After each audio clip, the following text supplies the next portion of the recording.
Bonjour à toutes et à tous.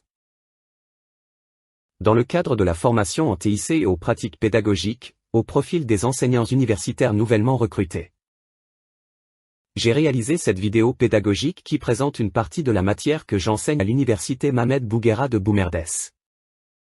La matière est intitulée « Actionneur ». Mais avant de commencer, permettez-moi tout d'abord de me présenter. Je suis Abdelkader Garmat, docteur en automatique spécialité contrôle industriel, et actuellement je suis maître assistant classe B, à la faculté de technologie, département d'ingénierie des systèmes électriques. Vous pouvez me contacter via mon adresse email professionnelle, pour toute question éventuelle. Vous savez que les actionneurs on les trouve partout, qu'ils soient dans l'industrie, dans la robotique, dans l'aérospatiale, et encore bien dans d'autres. Ils jouent donc un rôle important dans le domaine de l'automatisation. En ce qui concerne ce module, actionneur, il s'agit d'une matière fondamentale, son coefficient est de 2, et d'un crédit de 4. Et pour ce qui est du volume horaire, il comprend 1h30 de travaux dirigés, TD. Et 1h30 de cours par semaine, répartis sur un semestre de 15 semaines. Concernant les objectifs du cours, à l'issue de ce cours l'apprenant sera en mesure de maîtriser plusieurs compétences clés, premièrement permettre par des rappels à l'étudiant de retenir les parties opératives et de commande.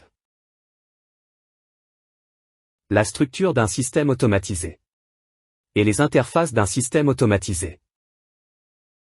De plus l'apprenant sera capable comprendre les enjeux et les solutions disponibles dans le domaine des actionneurs pneumatiques en automatismes industriels. Acquérir les connaissances nécessaires au choix des constituants des parties opératives.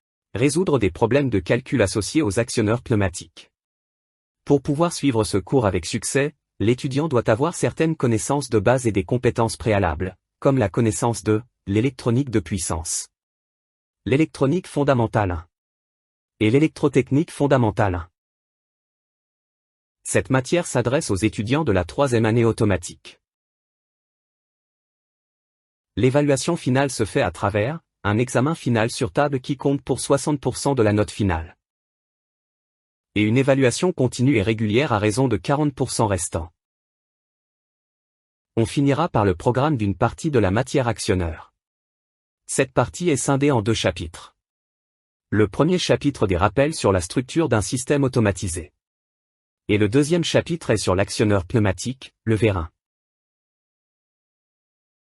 Et c'est la fin de cette vidéo. Je vous remercie pour votre attention, et je vous dis à bientôt.